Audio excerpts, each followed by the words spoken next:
Okay, ladies and gentlemen, I'm going to be teaching you how to fly the F-4C today. Seems like a lot of people in top tier really have a tough time with it, so let me just jump on into this replay. This is an ace game, typical 10.3 lineups for the most part.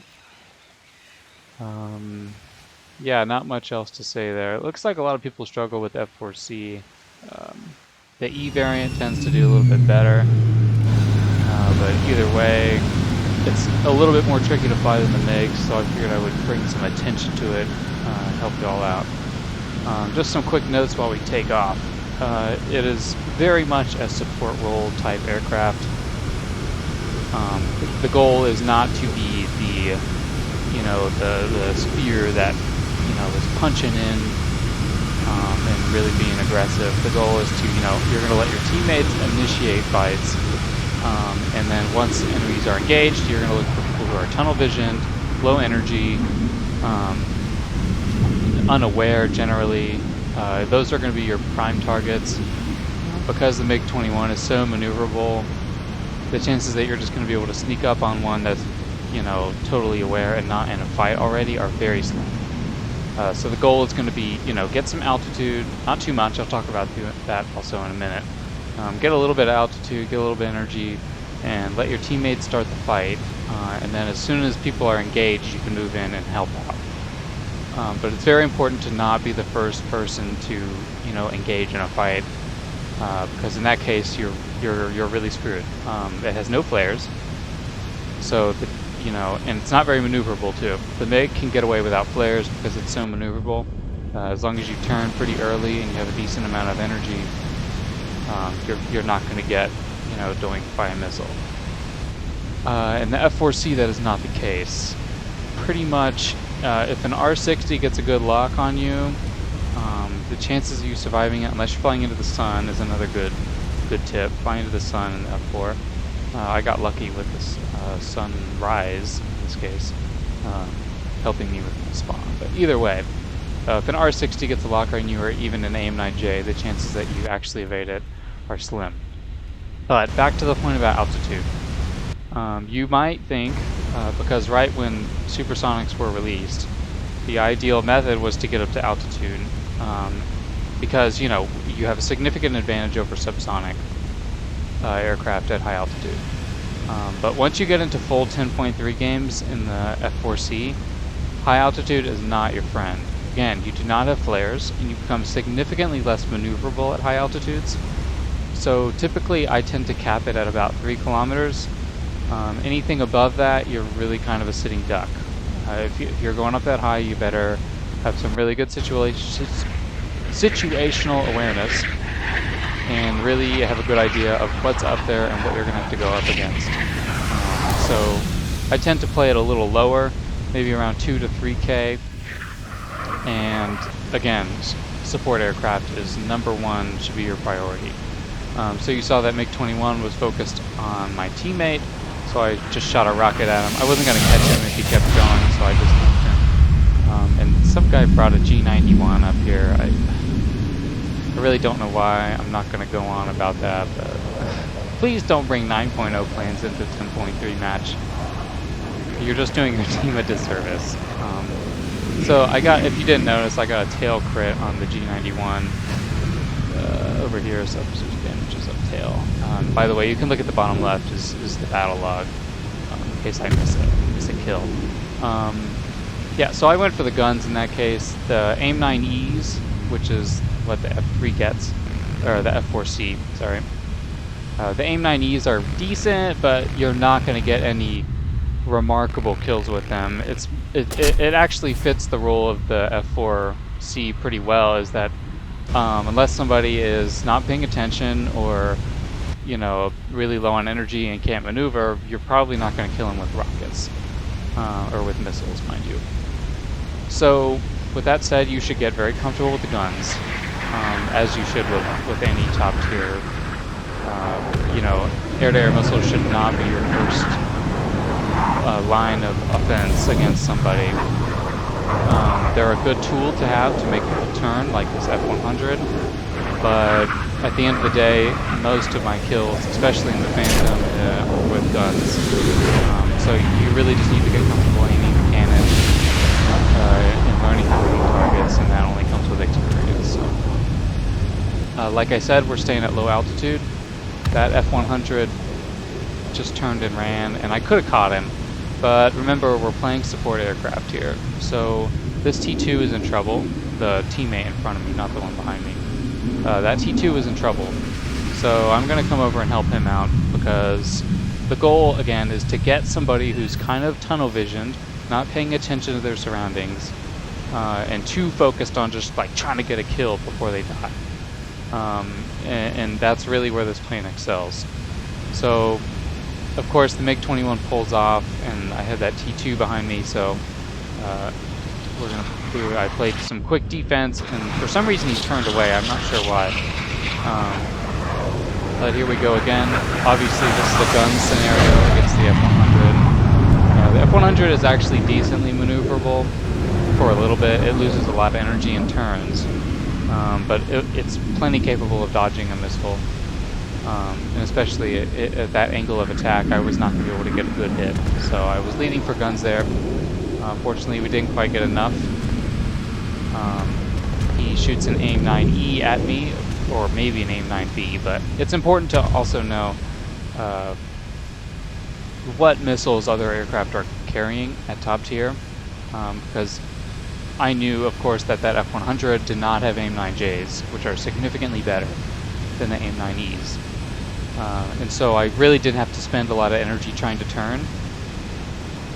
In which case I can just do a slight pull to the side, maybe pull 8 or 9 Gs if I turn early, and as you saw, the missile flew right by and I didn't have to worry about it. And here's textbook support aircraft, right? He's too hungry for a kill on the MiG-19, pop a missile over at him. He's already in a climb, losing energy, was not very maneuverable. That's like really a textbook kill that you're after in the F-4C. And of course he was a down tiered or an up tiered for him, but down tiered for me. So he was already at a disadvantage really. But the point is, we're looking for people who are already engaged in fights. If somebody goes off on their own, you notice I probably don't follow them unless I'm the last one alive, which we'll see in a couple of minutes. But also behind me I have a German MiG, that's the MiG-19S, and you should note that the German MiG-19 does not have any missiles. So in this scenario I'm really not looking behind me, I'm not worried about it, and I get to commit really to a good cannon shot on that MiG-21, which works out really well. I get a nice crit, and the MiG-21 goes down. So at this point we just have that MiG-19 and the T-2, and I know that they're the last two alive. I just look at the scoreboard a couple times. You should constantly be checking that, especially towards the end of the game. And I see the MiG-19 running away. Chances are he's going to get fuel or ammo. If you look on the top right, you can see his ammo, but either way I know he's leaving. The T-2, I already got a crit on actually for the elevator, but it really looks like he's maneuvering. So I'm not really sure what that crit meant. Either way, he just pulled a full 180, and I just passed him already, so I know I have significantly more energy than him. This is a great scenario for AIM-9s, and I shoot one off, and he's really not going to have any chance to, So it tracks decently well. We get a good little crit on his elevator, and he J's out. And at this point, I have no air-to-air missiles. I have a good amount of cannon ammo. But in a 1v1, I like to have a few missiles just to shoot at somebody, just to kind of keep them on their toes. It's good to have in case. Also, he's in the MiG-19, obviously. The MiG-19 does a great job in the vertical. So in the F-4C, you're probably not going to be able to just point the nose up and climb up with a MiG in most scenarios. And you'll see this later in the game. The choice of me going to land actually gets me the kill, because I get a kill with the AIM-9s as he goes up to stall, and he's outrunning me, which I would have never killed him with cannons. So it's a good idea to have a few air-to-air missiles with you for one-on-ones, especially with somebody who's probably going to go into the vertical, like a MiG-19, like a MiG-21. And he already landed a while ago, so I figured might be close, but I'm going to go ahead and put it down and get some more missiles. If you notice, my last teammate was out killing B-29s and an F-4C. I really don't know why. He really could have gotten some good kills, but I mean, whatever. I will let him do his thing. So at this point, it's a 1v1. I currently have 4 kills, and this guy, let's see how many kills he has. He has 2. So we're pretty much both of the more influential players on both of our teams, so I anticipate him not doing anything stupid. Either way, we're going to load up with some fuel, and I'm going to speed it up a little bit, just because this part isn't... I just have to take off and climb for a minute, so...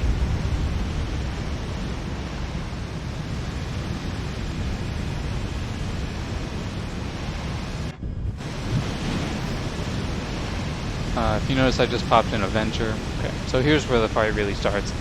He just took off, if you look down here. And based on the distances, 27 kilometers to their base from about where I am means, you know, he's just about past the airfield. You can see him on the map too. So I'm going to put it in a slight climb. I want to keep my energy up because the MiG-19 is particularly maneuverable. Not nearly as maneuverable as the MiG-21, but it will absolutely hold its own in a dogfight that's like turn fight oriented. So I'm going to keep my speed up. If you notice, I don't go for any kind of crazy stall climbs. The goal is to stay out of the vertical with the MiG-19. The MiG-19 has an absurd vertical climb rate and a thrust to weight ratio.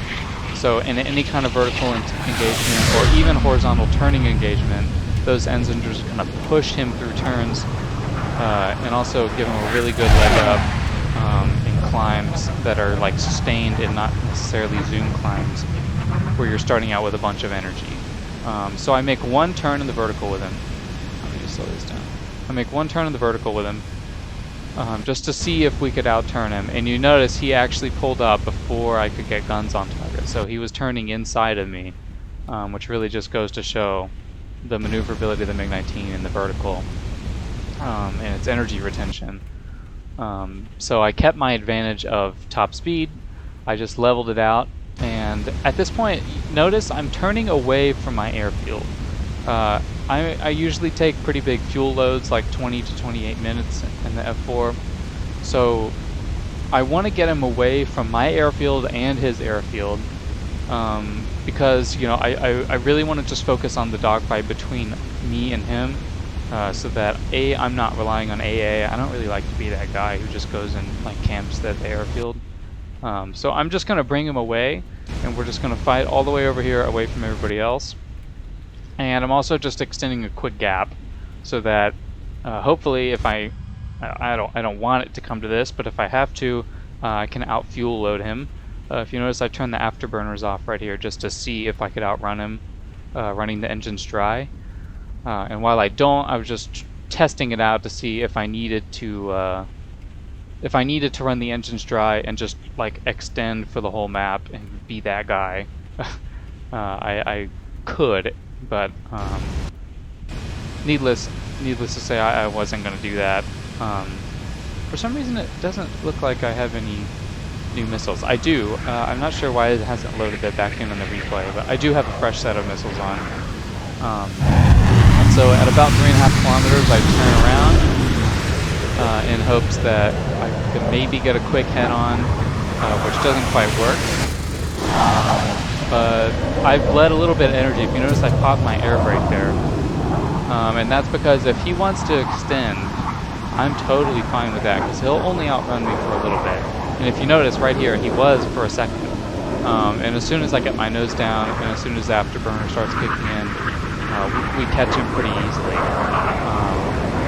So now I have a pretty good positioning on him, and he does one thing wrong, and that's right here. He just pulls up and doesn't pay attention, or maybe, I don't know if he wasn't looking behind him or what.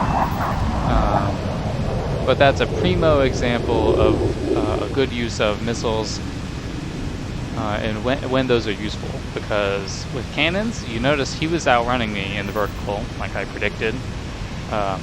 I would have never caught him. There was no chance. I would have had to just nose down and hope that I outrun him, which, you know, I would have, but it's not nearly as fun of a fight to, you know, just be like running away from a MiG-19 all match. So, yeah, so that was a quick rundown on how to fly the F-4. If you have any questions, please leave them below. Yeah, it was an ace game. I wouldn't say most of my games end up like that, but typically I probably end up with like 2 to 3 kills. You know, as long as I'm a little more careful. Sometimes I get a little greedy, but the key is to be, you know, support. Don't start engagements, especially with people who are in, you know, top tier MiG-21, the SMT and the MF particularly, and F4 EJs. So don't start engagements. And stick with your team, because that's really how I won this match. Was I was hanging around with my teammates. I wasn't off killing B-29s like that EJ that was on my team, who really could have helped too, but for some reason wasn't. So yeah, that was a quick tutorial. Let me know if you have any questions or requests. Thanks for watching.